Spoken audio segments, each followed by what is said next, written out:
सभी दर्शकों को मेरा नमस्कार। आप सभी का स्वागत है तिवारी एकेडमी में। कैसे हैं आप सब? मुझे उम्मीद है कि बहुत स्वस्थ होंगे और बेहतर होंगे और जहाँ भी होंगे मज़े कर रहे होंगे। दोस्तों, आज के इस वीडियो में हम बात करने वाले हैं कक्षा 12 के सामाजिक विज्ञान के अंतर्गत आने वाले राजनीति विज्ञान के भाग 2 में अध्याय 9 की, जिसका शीर्षक है भारतीय राजनीति नए बदलाव। नए बदलाव के अंतर्गत हम मुख्य रूप से 5 बदलाव को इस अध्याय में देखने वाले हैं। दोस्तों, आप तो जानते ही हैं कि पिछले अध्यायों में हमने क्या क्या देखा था, है ना। अगर ठीक पिछले अध्याय की बात करें तो हमने राजीव गांधी के बारे में जाना कि वो प्रधानमंत्री बने थे, क्या क्या उस समय बदलाव हुए, कैसे उन्होंने समझौते करवाए, है ना, अलग अलग जगहों के अलग अलग मामलों के मसलों पर, ये हमने देखा था। इसके अलावा हमने इंदिरा गांधी के बारे में देखा था, पढ़ा था कि इंदिरा गांधी की जब हत्या हो जाती है तो फिर उसके बाद में क्या होता है ना। ठीक है, तो इस अध्याय को शुरू करते हैं और मेरी आपसे गुजारिश है कि जब ये अध्याय आप देख रहे हैं तो आप इस अध्याय के शीर्षक को याद रखें। भारतीय राजनीति के नए बदलावों के बारे में हम चर्चा कर रहे हैं, ठीक है ना। तो शुरू करते हैं और सबसे पहले ये शीर्षक को देखिए, 1990 का दशक। दोस्तों, पिछले अध्याय में हमने क्या देखा था कि इंदिरा गांधी की हत्या के बाद राजीव गांधी प्रधानमंत्री बन गए थे और उसके कुछ ही दिनों बाद 1984 में क्या हुआ, लोकसभा के चुनाव हो जाते हैं और राजीव गांधी की अगुवाई में ये होता है कि भारी मतों से विजय हो जाती है, कांग्रेस जीत जाती है। और आखिर के वर्षों की अगर बात करें हम 1980 के दशक की, तो हमें देश में ऐसे 5 बड़े बदलाव देखने को मिलेंगे जिनका हमारी आगे की राजनीति पर गहरा असर पड़ा।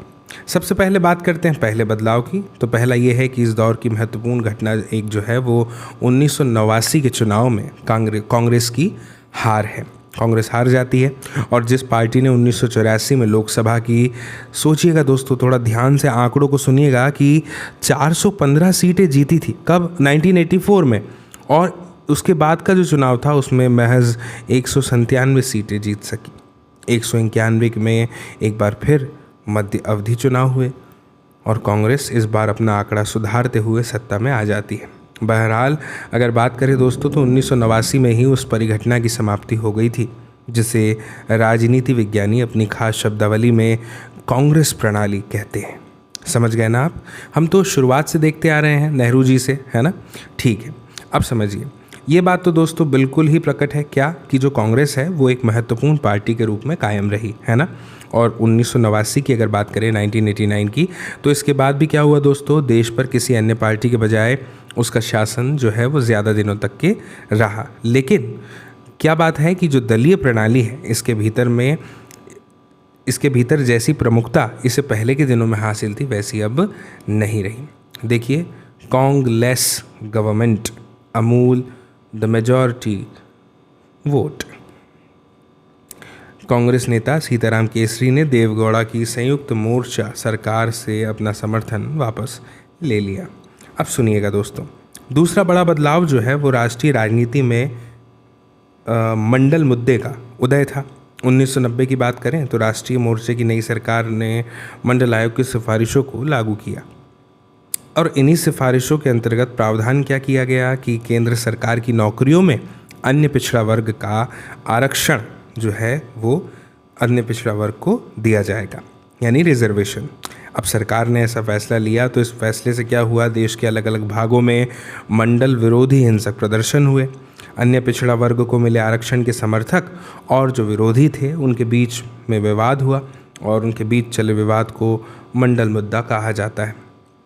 सामान्य सा प्रश्न है, मान लीजिए किसी ने नहीं भी पूछा तो आप ही के जहन में आ गया कि यार कहीं पढ़ा था मंडल मुद्दा क्या होता है, तो आपको ये बात याद रहनी चाहिए कि आरक्षण के समर्थक और विरोधियों के बीच जो विवाद चला था उसे मंडल मुद्दा कहा जाता है, वो आरक्षण जो अन्य पिछड़ा वर्ग को मिला था, है ना।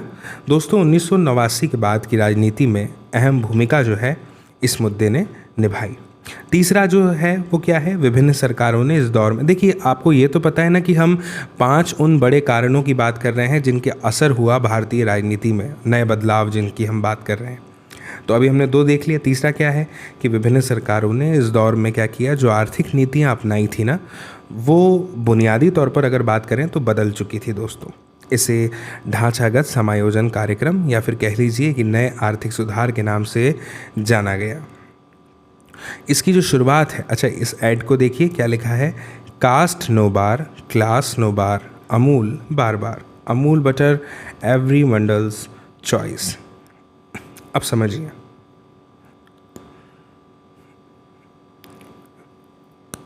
इसकी शुरुआत दोस्तों राजीव गांधी की सरकार के समय हुई और 1991 तक ये जो बदलाव हैं ये आप समझिए कि बड़े पैमाने पर प्रकट हुए। आज़ादी के बाद से अब तक भारतीय अर्थव्यवस्था जिस दिशा में चलती आई थी वह इन नए आर्थिक सुधारों के कारण मूलगामी अर्थों में बदल गई।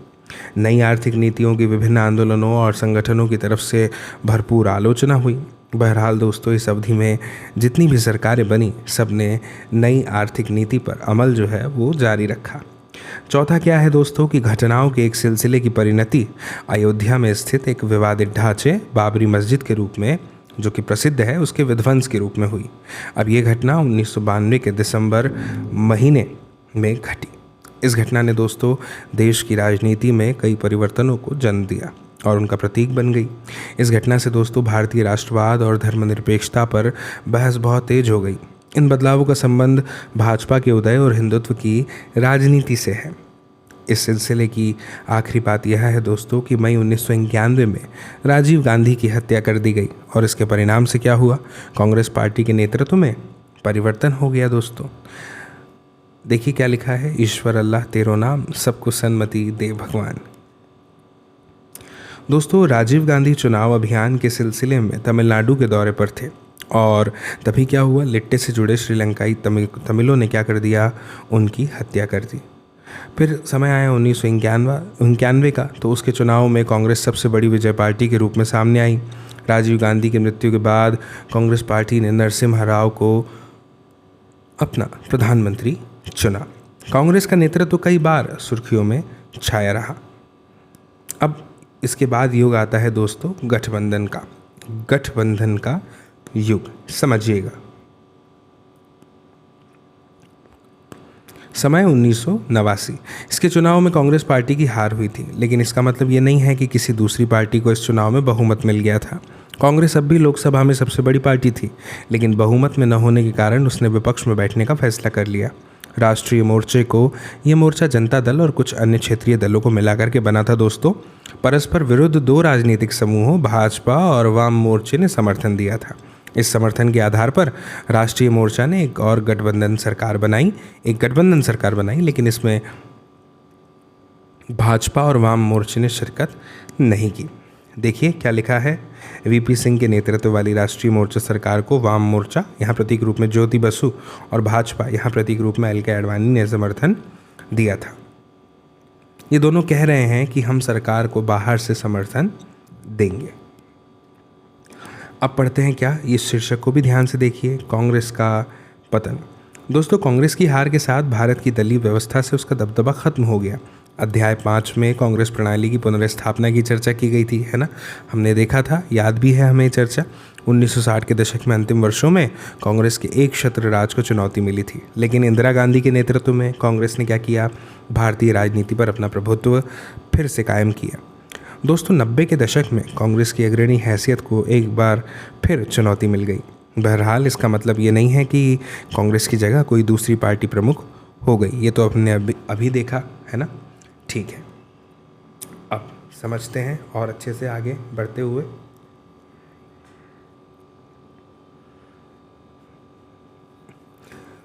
दोस्तों इस दौर की बात करें ना तो कांग्रेस का जो दबदबा था उसके खात्मे के साथ बहुदलीय शासन प्रणाली का युग शुरू हो गया।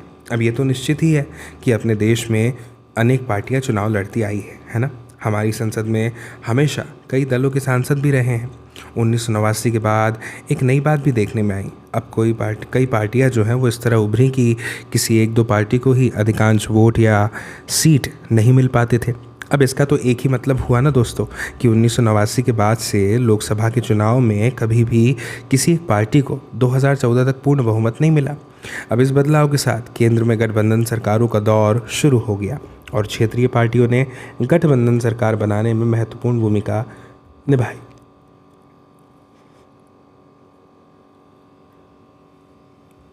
यद्यपि बात करें तो 2014 और 2019 के लोकसभा चुनाव में भाजपा दल को अकेले बहुमत प्राप्त हुआ है। अब बात करते हैं गठबंधन की राजनीति की। दोस्तों 90 का दशक याद रखिएगा, कुछ ताकतवर पार्टियों और आंदोलनों के उभार का साक्षी रहा है। इन पार्टियों और आंदोलनों ने क्या किया, दलित और जो पिछड़ा वर्ग जिसका यहाँ पे जिक्र आया है, अन्य पिछड़ा वर्ग या कह लीजिए ओबीसी की नुमाइंदगी की। इन दलों में से अनेक ने क्षेत्रीय आकांक्षाओं की भी दमदार दावेदारी की। दोस्तों 1996 में बनी संयुक्त मोर्चे की सरकार में इन पार्टियों ने अहम किरदार को निभाया। अगर बात करें तो हमें ये बताया है कि संयुक्त मोर्चा 1989 के राष्ट्रीय मोर्चे के ही समान था, क्योंकि इसमें भी जनता दल और कई क्षेत्रीय पार्टियां शामिल थीं। इस बार दोस्तों भाजपा ने सरकार को समर्थन नहीं दिया। संयुक्त मोर्चे की सरकार को कांग्रेस का समर्थन हासिल था और इससे ये पता चलता है कि राजनीतिक समीकरण किस कदर छुई मुई थे। 1989 में दोस्तों यहाँ पे हमें बताया है कि भाजपा और वाम मोर्चा दोनों ने राष्ट्रीय मोर्चे की सरकार को समर्थन दिया था। क्यों? क्योंकि ये दोनों कांग्रेस को सत्ता से बाहर रखना चाहते थे और इस बार वाम मोर्चा ने गैर कांग्रेसी सरकार को अपना समर्थन जारी रखा। लेकिन संयुक्त मोर्चे की सरकार को कांग्रेस पार्टी ने भी समर्थन दिया। दरअसल कांग्रेस और वाम मोर्चा दोनों इस बार भाजपा को सत्ता से बाहर रखना चाहते थे।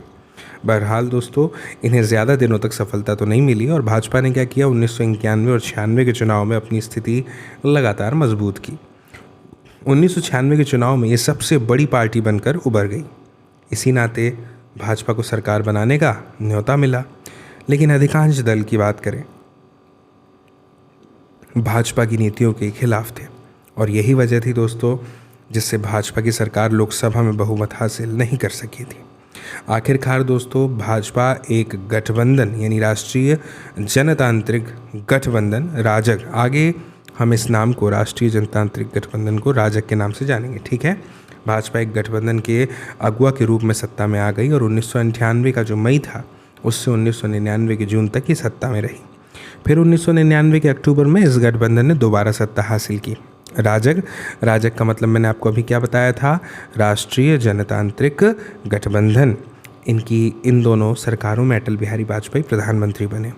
1999 की राजग सरकार ने अपना निर्धारित कार्यकाल पूरा किया। देखिए 1999 वक्त की बात, ज़्यादा दिन नहीं हुए, बस चंद सालों पहले वह भी एक वक्त था जब राजनीतिक जीवन की शुरुआत कांग्रेस से होती थी और उसका खात्मा भी कांग्रेस पर होता था।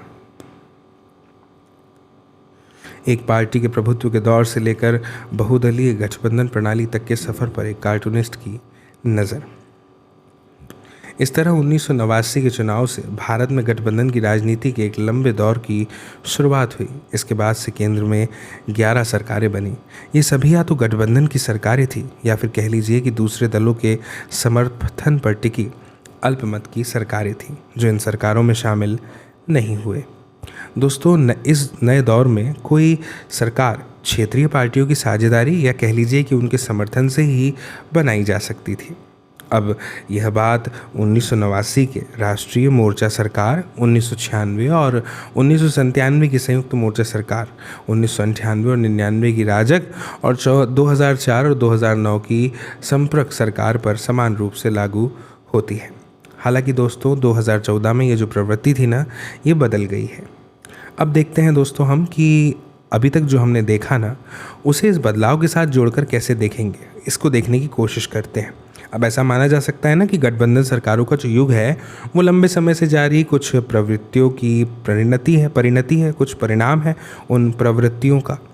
अब पिछले कुछ दशकों की बात करें तो पिछले कुछ दशकों से भारतीय समाज में गुपचुप बदलाव आ रहे थे और इन बदलाव ने जिन प्रवृत्तियों को जन्म दिया वे भारतीय राजनीति को गठबंधन की सरकारों के युग की तरफ लेकर आ गई। देखिए एक झलक केंद्र सरकार 1989 के बाद। 1989 से 90 राष्ट्रीय मोर्चा, वाम मोर्चा और भाजपा का समर्थन गठबंधन सरकार में शामिल दल नाम आता है बीपी सिंह का। फिर चंद्रशेखर, देखिए नवंबर 1990 से जून 1991 राष्ट्रीय मोर्चा का एक तबका समाजवादी जनता पार्टी के नेतृत्व में कांग्रेस का समर्थन। फिर देखिए 1991 का जिक्र आ रहा है दोस्तों, जून से मई 1996 तक कांग्रेस, AIADMK तथा कुछ अन्य दलों का समर्थन। फिर नाम आता है अटल बिहारी वाजपेयी का, मई 1996 से जून 1996, भाजपा की अल्पमत सरकार। फिर देखिए 1996 जून से अप्रैल 1997, कांग्रेस के समर्थन पर संयुक्त मोर्चे की सरकार। फिर इंद्र कुमार गुजराल का नाम आ रहा है, अप्रैल 1997 से मार्च 1998, कांग्रेस के समर्थन पर संयुक्त मोर्चे की सरकार। फिर देखिए मार्च 1998 से अक्टूबर 1999 और अक्टूबर 1999 से मई 2004, भाजपा नीत राजग गठबंधन। फिर देखिए मई 2004 से मई 2014, कांग्रेस नीत संपर्क गठबंधन। और फिर मई 2014 के बाद भाजपा नीत राजग गठबंधन, नरेंद्र मोदी जी हमारे माननीय प्रधानमंत्री। ठीक है दोस्तों, यहाँ पर कुछ खाली स्थान भी छोड़े हैं, है ना। इसमें सरकार की मुख्य नीतियाँ, कामकाज, इन सब के बारे में भी हम चाहें तो लिख सकते हैं। एक जानकारी और है कि वर्तमान और पूर्व प्रधानमंत्रियों के बारे में और अधिक अगर हम जानना चाहते हैं तो pmindia.gov.in/hi पे जा कर के पता कर सकते हैं। अब दोस्तों दूसरे अध्याय में हमने ये जाना था कि शुरुआती वर्षों की बात करें तो कांग्रेस जो है वो खुद में एक गठबंधन नुमा पार्टी थी, है ना। अब इसमें विभिन्न हित, सामाजिक समूह और वर्ग एक साथ रहते थे। इस परिघटना को कांग्रेस प्रणाली कहा गया, है ना। 5वें अध्याय में हम ये बात पढ़ चुके हैं कि 1960 के दशक से अलग अलग समूह कांग्रेस पार्टी से अलग होने लगे और इन्होंने क्या किया, अपनी खुद की पार्टी बनाई, है ना। दोस्तों हम इस बात पर भी गौर कर चुके हैं कि 1977 के बाद के वर्षों में कई क्षेत्रीय दलों का उदय हुआ, है ना। और इन सारे कारणों से क्या हुआ, कांग्रेस पार्टी कमज़ोर हो गई, लेकिन कोई दूसरी पार्टी इस तरह से नहीं उभर पाई कि कांग्रेस का विकल्प बन सके। ठीक है, अब आ जाते हैं अन्य पिछड़ा वर्ग का राजनीतिक उदय। दोस्तों इस अवधि की अगर बात करें ना तो इसका एक दूरगामी बदलाव भी देखने को मिला था। वो क्या था, अन्य पिछड़ा वर्ग का उदय। हम ओबीसी शब्द से तो परिचित हैं, है ना। इससे विचार विवेचन की एक प्रशासनिक कोटि, अन्य पिछड़ा वर्ग अथवा अदर बैकवर्ड क्लासेस का संकेत किया जाता है। यह अनुसूचित जाति और अनुसूचित जनजाति से अलग एक कोटि है जिसमें कौन है, शैक्षणिक और सामाजिक रूप से पिछड़े समुदाय की गणना की जाती है। दोस्तों इन समुदायों को पिछड़ा वर्ग भी कहा जाता है। 6ठे अध्याय में हमने क्या देखा कि पिछड़ी जातियों के अनेक तबके कांग्रेस से दूर जा रहे थे, है ना। उनमें कांग्रेस के लिए समर्थन कम होता जा रहा था। अब ऐसे में गैर कांग्रेसी दलों के लिए एक जगह पैदा हुई और इन दलों ने इस तबके का समर्थन हासिल किया। हमें याद है ना कि गैर कांग्रेसी दलों के राजनीतिक अभ्युदय की अभिव्यक्ति 1977 की जनता पार्टी की सरकार के रूप में हुई थी। जनता पार्टी के कई घटक मसलन भारतीय क्रांति दल और संयुक्त सोशलिस्ट पार्टी का ग्रामीण इलाकों के अन्य पिछड़े वर्ग में ताकतवर जनाधार था। चलिए अब आ जाते हैं एक और शीर्षक पे, जो क्या है, मंडल का लागू होना। दोस्तों 1980 के दशक में अन्य पिछड़ा वर्गों के बीच लोकप्रिय ऐसे ही कई राजनीतिक समूहों को जनता दल ने एकजुट किया। राष्ट्रीय मोर्चे की सरकार ने मंडल आयोग की सिफारिशों को लागू करने का फैसला किया। अब इससे अन्य पिछड़ा वर्ग की राजनीति को सुगठित रूप देने में सहायता भी मिली। दोस्तों मैं आपको बता दूं कि नौकरी में जो आरक्षण है ना, इसके सवाल पर तीखे वाद विवाद हुए, डिबेट कॉम्पिटिशन्स हुए और डिबेट हुई, और इन विवादों से क्या हुआ, अन्य पिछड़ा वर्ग अपनी पहचान को लेकर के ज़्यादा जागरूक हो गया और सजग हो गया। जो इस तबके को लामबंद करना चाहते थे उन्हें इसका फ़ायदा हुआ, और इस दौर में एक ऐसी अनेक पार्टियां आगे आई जिन्होंने रोज़गार और शिक्षा के क्षेत्र में अन्य पिछड़ा वर्ग को बेहतर अवसर उपलब्ध कराने की मांग की। दोस्तों इन दलों की बात करें तो इनने सत्ता में अन्य पिछड़ा वर्ग की हिस्सेदारी का सवाल भी उठाया, और इन दलों का क्या कहना था कि भारतीय समाज में अन्य पिछड़ा वर्ग का एक बड़ा हिस्सा है। इसे देखते हुए अन्य पिछड़ा वर्ग का शासन में समुचित प्रतिनिधित्व और सत्ता में समुचित मौजूदगी तय करना एक लोकतांत्रिक कदम होगा। अब देखिए इसको ध्यान से पढ़ते हैं, जो है मंडल आयोग। यहाँ पे हमें क्या बताया है दोस्तों, जैसा दिया है मैं एज इट इज़ पढ़ूंगा। बीच में मुझे लगा समझाने की आवश्यकता है तो मैं रुक के आपको समझाऊंगा भी, ध्यान से सुनिएगा। दक्षिण के राज्यों में अगर बहुत पहले से ही नहीं तो भी कम से कम 1960 के दशक से अन्य पिछड़ा वर्ग के लिए आरक्षण का प्रावधान चला आ रहा था। बहरहाल यह नीति उत्तर भारत के राज्यों में लागू नहीं थी। 1977 से 79 की जनता पार्टी की सरकार के समय उत्तर भारत में पिछड़े वर्ग के आरक्षण के लिए राष्ट्रीय स्तर पर मजबूती से आवाज़ उठाई गई। बिहार के तत्कालीन मुख्यमंत्री कर्पूरी ठाकुर इस दिशा में अग्रणी थे। उनकी सरकार ने बिहार में ओबीसी को आरक्षण देने के लिए एक नई नीति लागू की। इसके बाद केंद्र सरकार ने 1978 में एक आयोग बैठाया। इसके जिम्मे पिछड़ा वर्ग की स्थिति को सुधारने के उपाय बताने का काम सौंपा गया। आज़ादी के बाद से यह दूसरा अवसर था जब सरकार ने ऐसा आयोग नियुक्त किया। इसी कारण आधिकारिक रूप से इस आयोग को दूसरा पिछड़ा वर्ग आयोग कहा गया। आमतौर पर इस आयोग को इसके अध्यक्ष बिंदेश्वरी प्रसाद मंडल के नाम पर मंडल कमीशन कहा जाता है। मंडल आयोग का गठन भारतीय समाज के विभिन्न तबकों के बीच शैक्षिक और सामाजिक पिछड़ेपन की व्यापकता का पता लगाने और इन पिछड़े वर्गों की पहचान के तरीके बताने के लिए किया गया था। आयोग से ये भी अपेक्षा की गई थी कि वह इन वर्गों के पिछड़ेपन को दूर करने का उपाय सुझाएगा। दोस्तों, आयोग ने 1980 में अपनी सिफारिशें पेश की और इस वक्त तक जनता पार्टी की सरकार गिर चुकी थी। दोस्तों, इस समय आयोग का क्या मशवरा था पता है आपको? कि पिछड़ा वर्ग को पिछड़ी जाति के अर्थ में स्वीकार किया जाए। ऐसा क्यों? क्योंकि अनुसूचित जातियों से इतर ऐसी अनेक जातियां हैं जिन्हें वर्ण व्यवस्था में नीच समझा जाता है। दोस्तों, आयोग ने एक सर्वेक्षण किया और क्या पाया कि इन पिछड़ी जातियों की शिक्षा संस्थाओं तथा सरकारी नौकरियों में बड़ी कम मौजूदगी है और इस वजह से आयोग ने इन ग्रुप्स के लिए, इन समूहों के लिए शिक्षा संस्थाओं और सरकारी नौकरियों में 27% सीट आरक्षित करने की सिफारिश की। दोस्तों, मंडल आयोग ने अन्य पिछड़ा वर्ग की स्थिति सुधारने के लिए कई और समाधान सुझाए जिनमें भूमि सुधार भी एक था। मैं आपको बताऊं कि 1990 के अगस्त में दोस्तों राष्ट्रीय मोर्चे की सरकार ने मंडल आयोग की सिफारिशों में से एक को लागू करने का फैसला किया और यह सिफारिश केंद्रीय सरकार और उसके उपक्रमों की नौकरियों में अन्य पिछड़ा वर्ग को आरक्षण देने के संबंध में थी। सरकार के फैसले से उत्तर भारत के कई शहरों में क्या हुआ, हिंसक विरोध का स्वर उमड़ा और इस फैसले को सर्वोच्च न्यायालय में भी चुनौती दी गई और ये प्रकरण इंदिरा साहनी केस के नाम से प्रसिद्ध हुआ।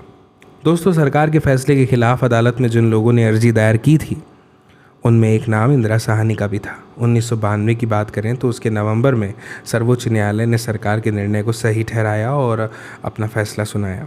राजनीतिक दलों में इस फैसले के क्रियान्वयन के तरीके को लेकर के कुछ मतभेद था।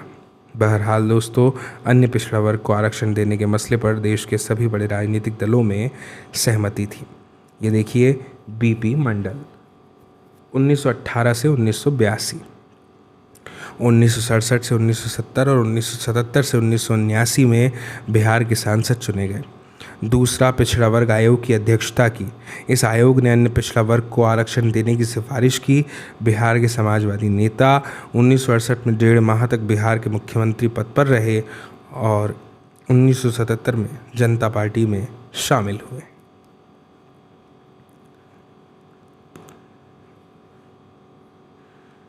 राजनीतिक परिणाम। दोस्तों, 1980 का दशक ऐसा समय जब दलित जातियों के राजनीतिक संगठनों का भी उभार हुआ। 1978 में क्या हुआ, बामसेफ यानी backward and minority communities employees federation का गठन हुआ और ये सरकारी कर्मचारियों का कोई साधारण सा ट्रेड यूनियन नहीं था। दोस्तों, इस संगठन ने क्या किया, बहुजन यानी अनुसूचित जाति, अनुसूचित जनजाति और अन्य पिछड़ा वर्ग और अल्पसंख्यकों की राजनीतिक सत्ता की ज़बरदस्त तरफदारी की। इसी का परिवर्ती विकास दलित शोषित समाज संघर्ष समिति है, जिससे बाद के समय में बहुजन समाज पार्टी का उदय हुआ। दोस्तों, इस पार्टी की अगुवाई काशीराम ने की। बहुजन समाज पार्टी यानी बसपा अपने शुरुआती दौर में एक छोटी पार्टी थी और इसे पंजाब, हरियाणा और उत्तर प्रदेश के दलित मतदाताओं का समर्थन प्राप्त था।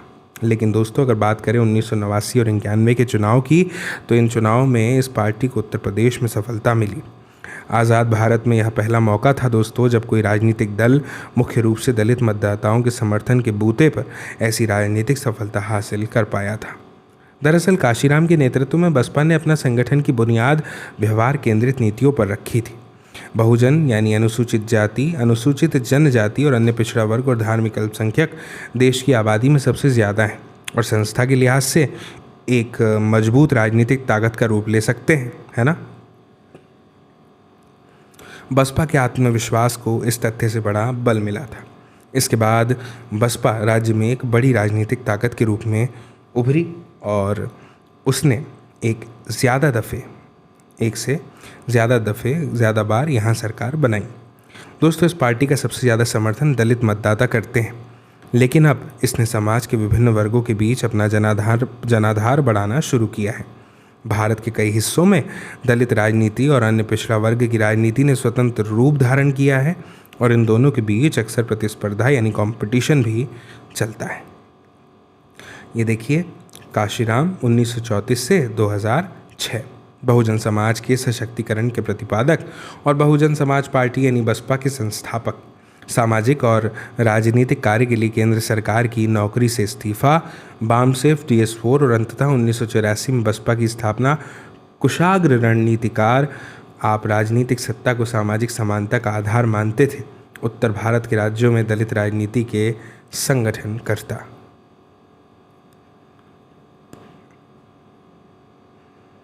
अब देखते हैं सांप्रदायिकता, धर्मनिरपेक्षता और लोकतंत्र।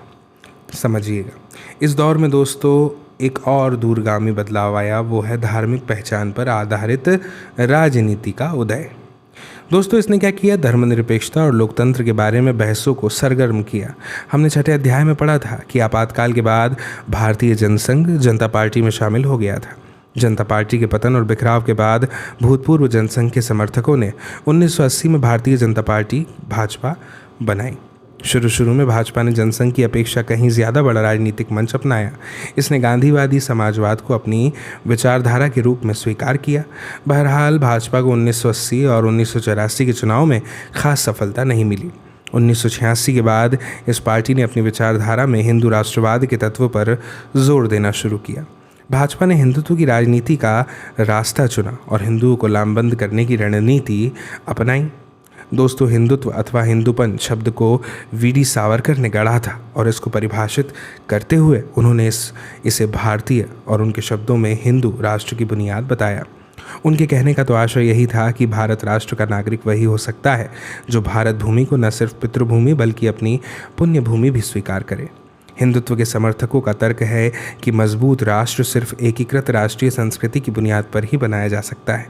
वे ये भी मानते हैं कि भारत के संदर्भ में राष्ट्रीयता की बुनियाद केवल हिंदू संस्कृति की ही हो सकती है। 1986 में ऐसी दो बातें हुई जो एक हिंदूवादी पार्टी के रूप में भाजपा की रणनीति के लिहाज से प्रधान हो गई। इसमें पहली बात 1985 के शाहबानो मामले से जुड़ी है। यह मामला एक 62 वर्षीय तलाकशुदा मुस्लिम महिला शाहबानो का था। उसने अपने भूतपूर्व पति से गुजारा भत्ता हासिल करने के लिए अदालत में अर्जी दायर की थी। सर्वोच्च अदालत ने शाहबानो के पक्ष में फैसला सुनाया। पुरातनपंथी मुसलमानों ने अदालत के इस फैसले को अपने पर्सनल लॉ में हस्तक्षेप माना। कुछ मुस्लिम नेताओं की मांग पर सरकार ने मुस्लिम महिला अधिनियम 1986 तलाक से जुड़े अधिकारों का पास किया। इस अधिनियम के द्वारा सर्वोच्च न्यायालय के फैसले को निरस्त कर दिया गया और सरकार के इस कदम का कई महिला संगठनों, मुस्लिम महिलाओं की जमात और अधिकांश बुद्धिजीवियों ने विरोध किया। भाजपा ने कांग्रेस सरकार के इस कदम की आलोचना की और इसे अल्पसंख्यक समुदाय को दी गई अनावश्यक रियायत और तुष्टीकरण करार दे दिया गया। इसके बाद में जिक्र आता है अयोध्या विवाद का। दोस्तों, इस दूसरी बात का संबंध फैज़ाबाद जिला न्यायालय द्वारा फरवरी 1986 में सुनाए गए फैसले से है। इस अदालत ने क्या फैसला सुनाया था कि बाबरी मस्जिद के अहाते का ताला खोल दिया जाना चाहिए ताकि हिंदू यहाँ पूजा पाठ कर सके, क्योंकि वे इस जगह को पवित्र मानते हैं। अयोध्या स्थित बाबरी मस्जिद को लेकर दशकों से विवाद चला आ रहा था। बाबरी मस्जिद का निर्माण अयोध्या में मीर बाकी ने करवाया था। यह मस्जिद 16वीं सदी में बनी थी। मीर बाकी मुगल शासक बाबर का सिपहसालार था। कुछ हिंदू मानते हैं कि भगवान राम की जन्मभूमि पर बने हुए एक राम मंदिर को तोड़कर उसी जगह पर यह मस्जिद बनवाई गई थी। इसी विवाद ने अदालती मुकदमे का रूप ले लिया और मुकदमा कई दशकों तक जारी रहा। 1940 के दशक के आखिरी वर्षों में मस्जिद में ताला लगा दिया गया क्योंकि मामला अदालत के हवाले था। जैसे ही बाबरी मस्जिद के अहाते का ताला खुला, वैसे ही दोनों पक्षों में लामबंदी होने लगी। अनेक हिंदू और मुस्लिम संगठन इस मसले पर अपने अपने समुदाय को लामबंद करने की कोशिश में जुट गए। भाजपा ने इसे अपना बहुत बड़ा चुनावी और राजनीतिक मुद्दा बनाया। राष्ट्रीय स्वयंसेवक संघ और विश्व हिंदू परिषद जैसे कुछ संगठनों के साथ भाजपा ने लगातार प्रतीकात्मक और लामबंदी के कार्यक्रम चलाए। उसने जन समर्थन जुटाने के लिए गुजरात में स्थित सोमनाथ से उत्तर प्रदेश स्थित अयोध्या तक एक बड़ी रथ यात्रा निकाली। फिर विध्वंस और उसके बाद दोस्तों, जो संगठन राम मंदिर के निर्माण का समर्थन कर रहे थे, उन्होंने 1992 के दिसंबर में एक कार सेवा का आयोजन किया। इसके अंतर्गत राम भक्तों से आह्वान किया गया कि वे राम मंदिर के निर्माण में श्रमदान करें। पूरे देश में माहौल तनावपूर्ण हो गया। अयोध्या में यह तनाव अपने चरम पर था। सर्वोच्च न्यायालय ने राज्य सरकार को आदेश दिया कि वह विवादित स्थल की सुरक्षा का पूरा इंतजाम करे।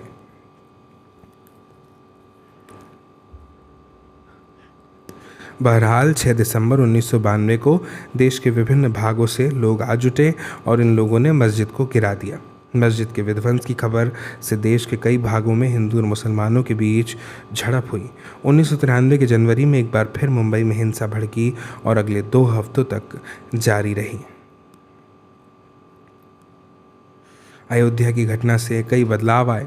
उत्तर प्रदेश में सत्तासीन भाजपा की राज्य सरकार को केंद्र ने बर्खास्त कर दिया। इसके साथ ही दूसरे राज्यों में भी जहां भाजपा की सरकार थी, राष्ट्रपति शासन लागू कर दिया गया। चूंकि उत्तर प्रदेश के मुख्यमंत्री ने इस बात का हलफनामा दिया था कि विवादित ढांचे की रक्षा की जाएगी, इसीलिए सर्वोच्च न्यायालय में उनके खिलाफ अदालत की अवमानना का मुकदमा दायर हुआ। भाजपा ने आधिकारिक तौर पर अयोध्या की घटना पर अफसोस जताया। केंद्र सरकार ने एक जांच आयोग नियुक्त किया और उसे उन स्थितियों की जांच करने के लिए कहा जिनकी परिणति मस्जिद के विध्वंस के रूप में हुई थी। अधिकतर राजनीतिक दलों ने मस्जिद के विध्वंस की निंदा की और इसे धर्मनिरपेक्षता के सिद्धांतों के विरुद्ध बताया। ऐसे में धर्मनिरपेक्षता पर गंभीर बहस चल पड़ी और हमारे सामने कुछ वैसे ही सवाल आन खड़े हुए जैसे देश के बंटवारे के तुरंत बाद उभरे थे। बंटवारे के समय देश के सामने सवाल था, क्या भारत एक ऐसा देश बनने जा रहा है जहां बहुसंख्यक धार्मिक समुदाय का अल्पसंख्यक पर दबदबा कायम होगा? यह व्यक्ति चाहे किसी भी धर्म का हो, भारत में उसे समान रूप से कानून की सुरक्षा और बराबरी के नागरिक अधिकार दिए जाएंगे। बाबरी मस्जिद के ध्वंस के बाद भी देश में यही सवाल एक बार फिर से मुखर उठे।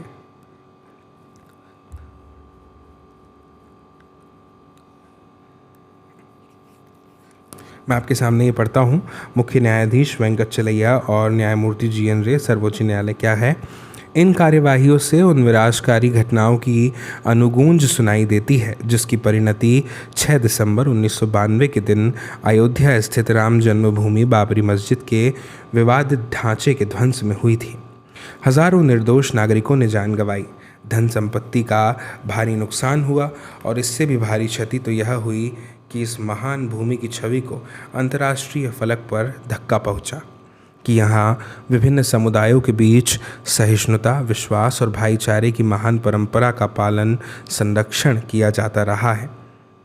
यह दुख की बात है कि एक राजनीतिक दल के नेता और मुख्यमंत्री को अदालत की अवमानना के अभियोग का सामना करना पड़ रहा है, लेकिन ऐसा कानून की महिमा को बनाए रखने के लिए किया गया है।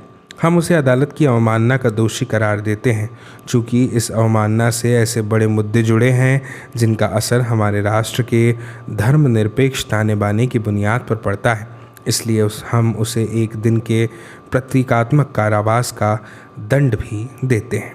मुख्य न्यायाधीश वेंकट चलैया और न्यायमूर्ति GN रे, सर्वोच्च न्यायालय। उत्तर प्रदेश के मुख्यमंत्री ने राष्ट्रीय एकता परिषद के सामने वायदा किया था कि राम जन्मभूमि बाबरी मस्जिद ढांचे की रक्षा की जाएगी। इस वायदा खिलाफी से जुड़े एक मुकदमे में सर्वोच्च न्यायालय का फैसला मो अस्लम बनाम भारत संघ 28 अक्टूबर 1994। इसी अवधि में चुनावी उद्देश्य के लिए धार्मिक भावनाओं के इस्तेमाल पर भी बहस छिड़ी। भारत की लोकतांत्रिक राजनीति इस वायदे पर आधारित है कि सभी धार्मिक समुदाय किसी भी पार्टी में शामिल होने के लिए स्वतंत्र हैं। लेकिन कोई भी राजनीतिक दल धार्मिक समुदाय पर आधारित दल नहीं होगा। सांप्रदायिक सौहार्द के इस लोकतांत्रिक माहौल को 1984 के बाद से कई दफ़ा चुनौतियों का सामना करना पड़ा है। हम 8वें अध्याय में ये पढ़े हैं कि ऐसा 1984 के सिख विरोधी दंगों में हुआ था, है ना। ठीक इसी तरह 2002 के फरवरी मार्च में गुजरात के मुसलमानों के विरुद्ध हिंसा भड़की। अल्पसंख्यक समुदाय के खिलाफ ऐसी हिंसा और दो समुदायों के बीच हिंसक टकराव लोकतंत्र के ऊपर एक खतरा है। अब आते हैं, बात करते हैं गुजरात के दंगे की। 2002 के फरवरी मार्च में गुजरात में बड़े पैमाने पर हिंसा हुई। गोधरा स्टेशन पर घटी एक घटना इस हिंसा का तात्कालिक उकसावा साबित हुई। अयोध्या की ओर से आ रही एक ट्रेन की बोगी कार सेवकों से भरी हुई थी और इसमें आग लग गई। 57 व्यक्ति इस आग में मर गए। यह संदेह करके कि बोगी में आग मुसलमानों ने लगाई होगी। अगले दिन क्या हुआ? अगले दिन गुजरात के कई भागों में यहाँ पर लिखा हुआ है कि मुसलमानों के खिलाफ बड़े पैमाने पर हिंसा हुई। हिंसा का ये तांडव लगभग 1 महीने तक जारी रहा। लगभग 1100 व्यक्ति, जिनमें ज़्यादातर मुसलमान थे, इस हिंसा में मारे गए। राष्ट्रीय मानवाधिकार आयोग ने हिंसा को रोकने, भुक्तभोगियों को राहत देने और हिंसा करने वालों पर कानूनी कार्रवाई करने में असफल रहने के आरोप लगाते हुए गुजरात सरकार की आलोचना की। भारत के चुनाव आयोग ने गुजरात विधानसभा के चुनाव को रोकने का फैसला किया। 1984 के सिख विरोधी दंगों के समान गुजरात के दंगों से भी यह जाहिर हुआ कि सरकारी मशीनरी सांप्रदायिक भावनाओं के आवेग में आ सकती है। गुजरात में घटी ये घटनाएं हमें आगाह करती हैं कि राजनीतिक उद्देश्यों के लिए धार्मिक भावनाओं को भड़काना खतरनाक हो सकता है। इससे हमारी लोकतांत्रिक राजनीति को खतरा पैदा हो सकता है। यहाँ क्या लिखा है? मुख्यमंत्री गुजरात के को मेरा संदेश है कि वे राजधर्म का पालन करें। शासक को अपनी प्रजा के बीच जाति, मत या धर्म के आधार पर भेदभाव नहीं करना चाहिए। प्रधानमंत्री अटल बिहारी वाजपेयी, 4 अप्रैल 2002। एक नई सहमति का उदय। समझिए, 1989 के बाद की अवधि को दोस्तों कभी कभार कांग्रेस के पतन और भाजपा के अभ्युदय की भी अवधि कहा जाता है।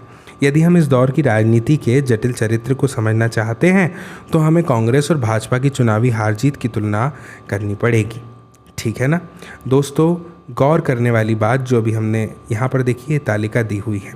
ठीक है, इसमें लाल रंग से भाजपा को दर्शाया है और बैंगनी या जामुनी रंग से कांग्रेस को दर्शाया है। आप देखेंगे कैसे 1984 से 2018-19 तक देखिए स्थिति क्या हो गई है ना।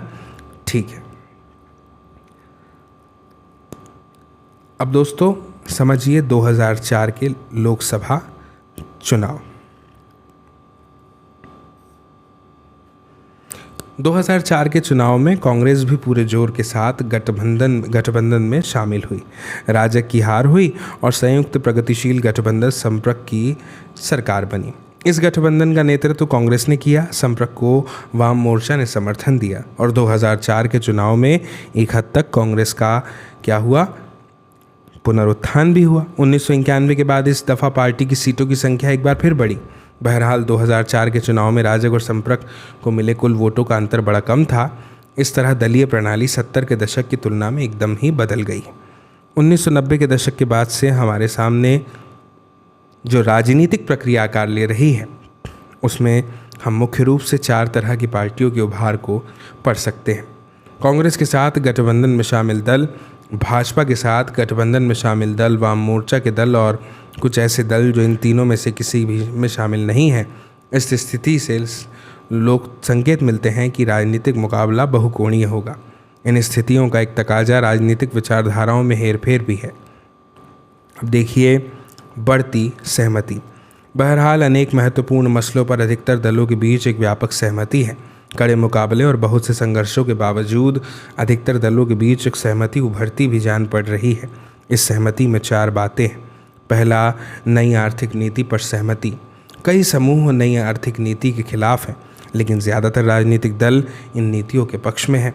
अधिकतर दलों का मानना है कि नई आर्थिक नीतियों से देश समृद्ध होगा और भारत विश्व की एक आर्थिक शक्ति बनेगा। देखिए आप, ये नक्शा है। दूसरा, पिछड़ी जातियों के राजनीतिक और सामाजिक दावे की स्वीकृति। राजनीतिक दलों ने पहचान लिया है कि पिछड़ी जातियों के सामाजिक और राजनीतिक दावे को स्वीकार करने की ज़रूरत है। इस कारण आज सभी राजनीतिक दल शिक्षा और रोजगार में पिछड़ी जातियों के लिए सीटों के आरक्षण के पक्ष में हैं। राजनीतिक दल यह भी सुनिश्चित करने के लिए तैयार है कि अन्य पिछड़ा वर्ग को सत्ता में समुचित हिस्सेदारी मिले। तीसरा, देश के शासन में दोस्तों प्रांतीय दलों की भूमिका की स्वीकृति। इसमें हमें क्या बताया है कि प्रांतीय दल और राष्ट्रीय दल का जो भेद है, जो अंतर है, अब लगातार कम होता जा रहा है। हमने दोस्तों इस अध्याय में क्या देखा कि जो प्रांतीय दल है वो केंद्रीय सरकार में साझेदार बन रहे हैं, है ना। और इन दलों ने पिछले 20 वर्षों में क्या किया, देश की राजनीति में महत्वपूर्ण भूमिका निभाई है। चौथा ये है दोस्तों कि विचारधारा की जगह कार्य सिद्धि पर जोर और विचारधारागत सहमति के बगैर राजनीतिक गठजोड़। गठबंधन की राजनीति के इस दौर में राजनीतिक दल विचारधारागत अंतर की जगह सत्ता में हिस्सेदारी की बातों पर जोर दे रहे हैं।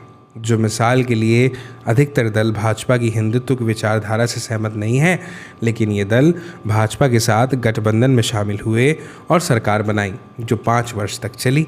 ये सभी महत्वपूर्ण बदलाव है दोस्तों, और आगामी राजनीति इन्हीं बदलावों के दायरे में आकार लेगी। भारत की राजनीति के इस अध्ययन की शुरुआत में हमने चर्चा की थी कि कांग्रेस किस तरह एक प्रभावशाली पार्टी बनकर उभरेगी।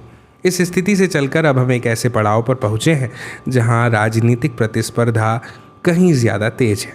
लेकिन दोस्तों इस प्रतिस्पर्धी राजनीति